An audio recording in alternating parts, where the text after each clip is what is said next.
তুমি কে মা? আঙ্কেল, আজকে থেকে আমি আপনার দেখাশোনা করুন, সেবা যত্ন করুন। তুমি এগুলো কি কো? আমি তো তোমার কথা কিছুই বুঝি না।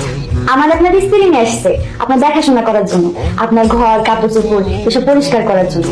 আপনার তো মাথায় একটু সমস্যা, এই জন্য আপনার কাছে ভয়ে কেউ আসে না। আমার মাথায় যে সমস্যা, এটা তোমার কে কইছে? কেন, আপনার স্ত্রী কইছে? হ্যাঁ, এই মাথায় একটু সমস্যা আছে, কিন্তু আমি সবার লগে পাগলামি করি না। তোমার আমার ভালো লাগছে, তোমার লগে পাগলামি করবো না।